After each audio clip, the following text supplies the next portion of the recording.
Alright kids, so while the soap's doing its thing in there, and it's looking pretty good. It looks like around the outside edge over there it's starting to do what it's supposed to do and turn a little bit clear, golden clear. I'm starting to work on some colors here. I have some liquid blue mixed with a little bit of canola oil in a measuring cup here. And I have my little electric battery operated cocktail stirrer that you can get very inexpensively on eBay.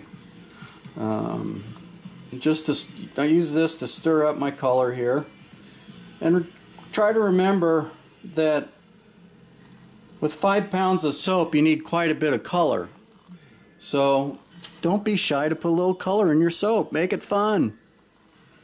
Anyway, I want to get all the corners of this cup here. This thing stalls out pretty easy. I think the batteries might be getting a little weak also. So if I pull it out of the fluid, let it run a little bit, it'll spin the color off inside the glass jar here. So that's a little bit of liquid blue oxide. Now I'm going to mix up a little bit of white. So there's a tiny bit of blue on my thing there. It didn't spin off totally, but I don't think that's going to hurt anything. Well, it did tint it a little bit. Doggone it. Oh well.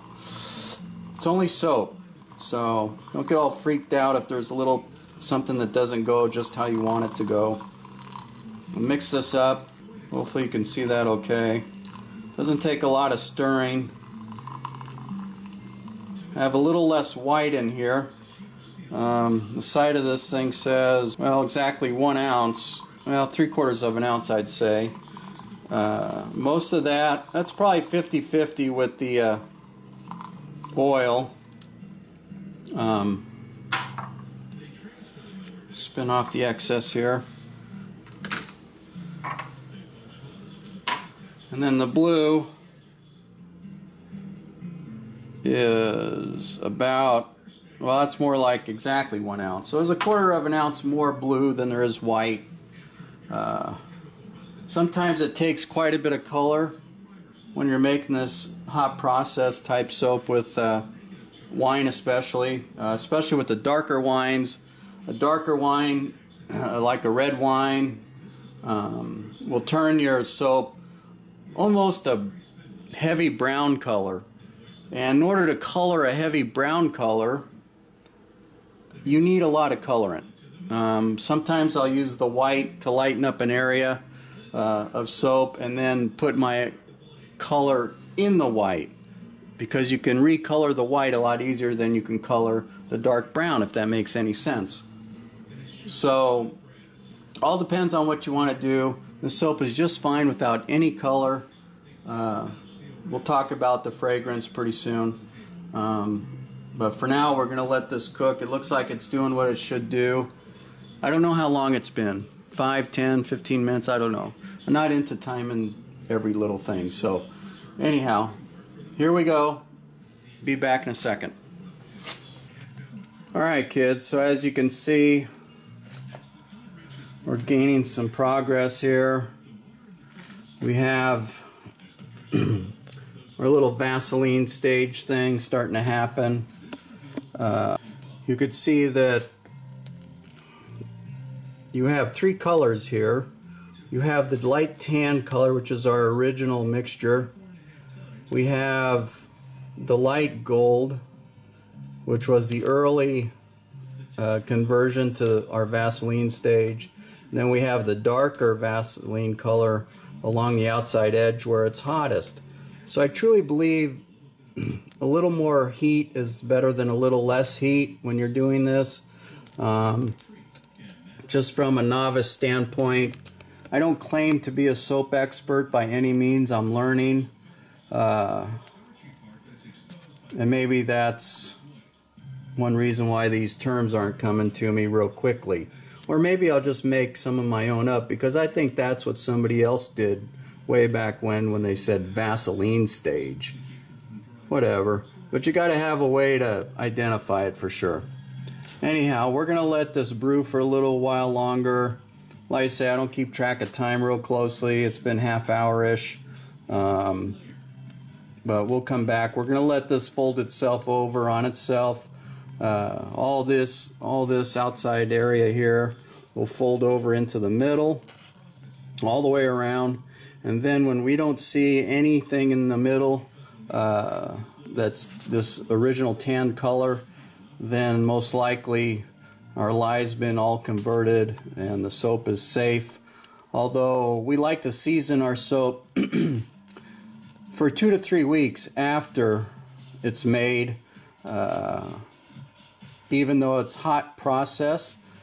Some say that you could use the soap right away, and I have used the soap right away just mainly for testing to see how we like it, see what the characteristics of the soap are.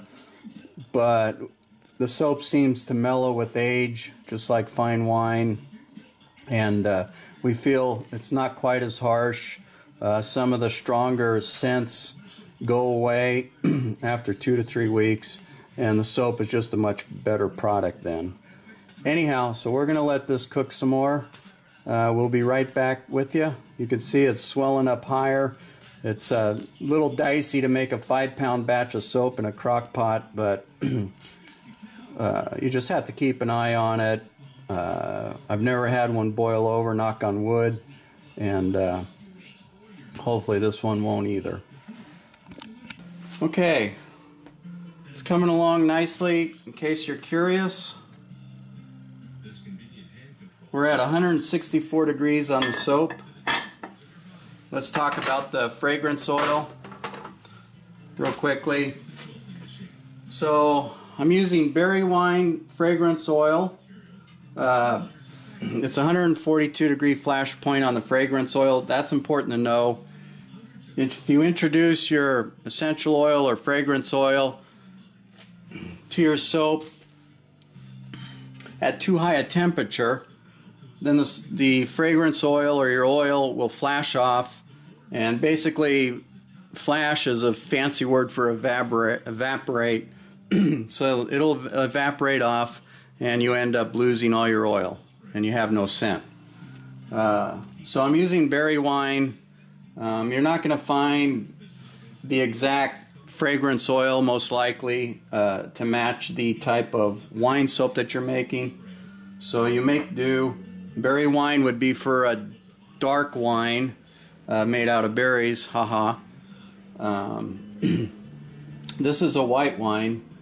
So we're going to temper the berry wine fragrance oil with some lemongrass essential oil. Why lemongrass essential oil? Well, because this type of wine, Sauvignon Blanc, has some strong notes of lemon in it. So we're just going to try to replicate the natural scent of the wine with this lemongrass and try to add some more stronger lemon notes to the soap. Not that it's all that important. After all, it is just soap.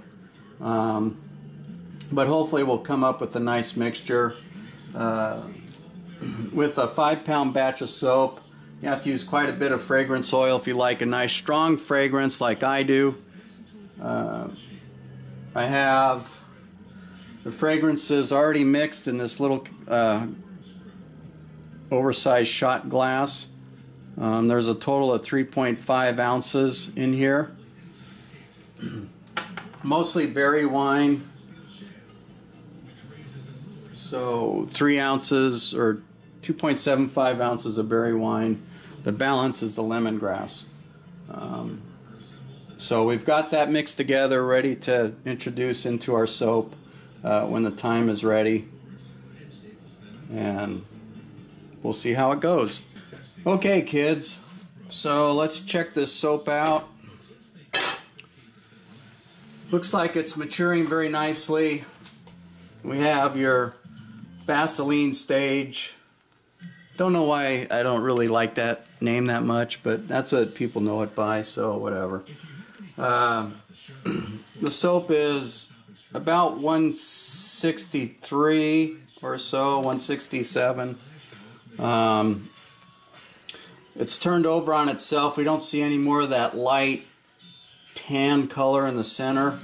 Theoretically, the soap is ready for molding, color, fragrance, all that right now. Some people what does called a zap test. I'm not into sticking my tongue in the soap. So the other thing you could do is use litmus paper, check the pH of the soap, make sure it's within range, not too acid, not too alkaline. And since I don't have any litmus paper, I'm not doing that either. So, what I'm going to do is turn my crock pot off anyway, let the soap continue to mature just to make sure that we've integrated that lye and neutralized it and evaporated it and all the process that goes along with this procedure. To make sure the soap is safe and comfortable to use. It's probably safe to use, but it probably could be a little stingly. Is that a word even? I don't know. If there's too much lye. So the lowest temperature on our flash point is 142. The soap's now at 156, 157. So we're going to let it cool off a little bit. It'll continue to mature. And when it gets down into the correct temperature range, we'll start adding some color and fragrance and put it in the mold. Okay, kids, so we have 156, we're waiting for 142. I'm going to go ahead and give this a gentle stir. You can see the edges are nice and clean. We're not going to have any gritty soap in our final product. Giving this a gentle stir, this is going to mix everything. Try to get all the soap to an even temperature. Make all the colors consistent. And it'll also reduce the temperature while we're doing this, because it's going to expose more of the soap to the air temperature and aerate it, reducing the overall temperature of the soap a little quicker. Want to be careful with these little tidbits on the crock pot that you don't toast them, so to speak, or else you'll get little bits of grit in your soap. Let's see how we're doing on temperature.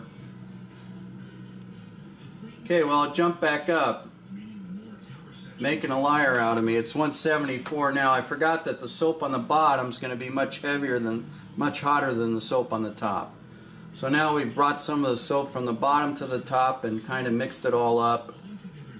And that's a good lesson. One thing to keep in mind, when you measure with one of these infrared thermometers, you're measuring what the infrared thermometer sees on the top of the soap, which is going to be cooler than what's underneath, that this thermometer will not see. So keep that in mind. Now that we've stirred it up, temperature's gone up again, so we're going to let it sit a little longer and make sure that before we add our fragrance, the temperature is within range. Okay, kids, so I've taken the insert out of the crock pot because the bottom of the crock pot heating element continues to be hot and keeping the soap hot. So I figured the cool tile countertop here will cool down the bottom of this crock, and hopefully the soap will start cooling down to where we could start working with it. Always keep in mind this is pretty dang hot, this ceramic portion here, and use towels or pot holders, whatever you girlies call that stuff, those things, to take those out, to take this thing out and set it down. I also forgot to show you the part where I added the mango butter to the mixture. As we started stirring with the stick blender, I added the mango butter. You can see the soap has like a little glisten to it. I think that's the mango butter adding some nice, good, solid moisture to this soap, and it's going to be nice when it's all said and done. So we're going to let this cool down some more and then add our colors and fragrance. Alright kids, I think the soap's cooled down enough now where we can add our fragrance oil and colors. We're going to go ahead and pour in these fragrance oils and essential oils. This will cool the soap down even more. So from here on out, it's like, let's move quickly. It seems like a lot of fragrance oil. I hope I got my measurement right. You want to put the oils, the scent in first, at least I do, so I can mix it evenly so all the soap will have the same scent. So when you get down to that last piece of bar on your bathroom sink, it's going to smell the same way as it did when you first started. Alright, that's getting mixed in pretty well. Like I say, we have to work pretty quickly here. I'm just kind of folding this over until that scent is mixed in all the soap. I like to keep these sides clean. I don't like those little crispy critters inside my soap. Sorry about that, I just bumped the camera. Let me make sure it's still lined up. And not so bad. Alright, so now got our soap, our scent folded in. I like to use a ladle, plastic ladle here to move my soap around. We're going to separate some of this soap into another container so we can use that for a separate color.